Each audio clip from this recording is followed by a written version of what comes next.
الحمدللہ وکفا والصلاۃ والسلام علی سید الانبیاء والمرسلین وعلی آلہ واصحابہ اجمعین، اما بعد۔ میرے قابل احترام دوستوں، بھائیوں، بزرگوں، بہنوں، آج کی اس مجلس میں محرم الحرام کے روزوں کے متعلق ذکر کیا جائے گا کہ محرم الحرام میں جو روزے رکھنے ہوتے ہیں اس کی کیا فضیلت ہے، اس کے متعلق کچھ بات عرض کیے دیتا ہوں۔ اس میں سب سے پہلے یہ ہے کہ محرم کا مہینہ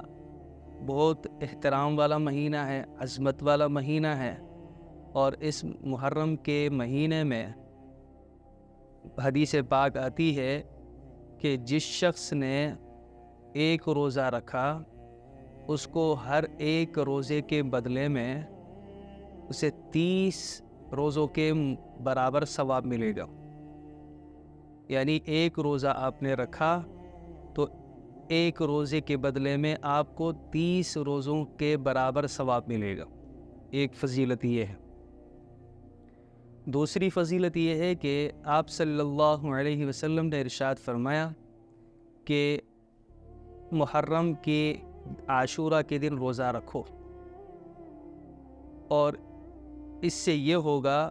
آپ صلی اللہ علیہ وسلم نے ارشاد فرمایا کہ ایک سال گزرے ہوئے، جو آپ کا ایک سال پیچھے گزر چکا ہے، اس کے صغیرہ گناہ سب معاف ہو جاتے ہیں۔ دوسری فضیلت، 2 فضیلتیں ہو گئی۔ تیسری فضیلت یہ ہے کہ جس شخص نے ایک روزہ رکھا اس کو چاہیے کہ ایک اور روزہ رکھ لے۔ آپ صلی اللہ علیہ وسلم کی حدیث پاک میں ما قبلہا ما بعدہا کے لفظ آتے ہیں کہ یعنی عاشورہ کا آپ نے روزہ رکھا، 10ویں محرم الحرام کا، تو اب آپ کو چاہیے کہ یا تو 9ویں کا پہلے رکھ لیں، پھر اس کے ساتھ عاشورہ جو ہے 10ویں محرم کا روزہ رکھ لیں، اور اگر آپ نے 10 محرم الحرام کا روزہ رکھا ہے پھر اس کے ساتھ آپ جو ہے 11ویں کو ملا لیں، 11ویں تاریخ کو بھی روزہ رکھ لیں۔ یہ آپ صلی اللہ علیہ وسلم نے بھی حکم فرمایا ہے۔ اب اس کی کیا وجہ ہے؟ اس کی وجہ آپ صلی اللہ علیہ وسلم نے خود ارشاد فرما دی ہے کہ خالف الیہود، کہ ہم مخالفت کرتے ہیں یہود و نصارہ، یہودوں کی، کہ یہودی وہ بھی عاشورہ کا روزہ رکھا کرتے تھے۔ اس وجہ سے آپ صلی اللہ علیہ وسلم نے ارشاد فرمایا کہ ان کے ساتھ تشبہ نہ ہو جائے، ان کے ساتھ مشابہت نہ ہو جائے، تو ان سے علیحدگی اختیار کرتے ہوئے اگر وہ محرم الحرام کا جو ہے عاشورہ کا روزہ رکھتے ہیں تو آپ نے اس سے پہلے ایک روزہ رکھنا ہے، اگر نہیں رکھا تو بعد میں یعنی 11ویں کا روزہ بھی ساتھ میں رکھ لینا ہے۔ آپ صلی اللہ علیہ وسلم کی حدیث پاک میں یہ صراحت آتی ہے کہ اگر میں اگلے سال زندہ رہا تو ایک روزہ اور بڑھاؤں گا۔ یعنی جس وقت آپ صلی اللہ علیہ وسلم نے یہ حکم فرمایا تھا کہ عاشورہ کا روزہ رکھو، اس کی بڑی فضیلت ہے، اس سے آپ کو 30 روزوں کے برابر ثواب ملے گا، گزرے ہوئے سال کے گناہ معاف ہو جائیں گے، اور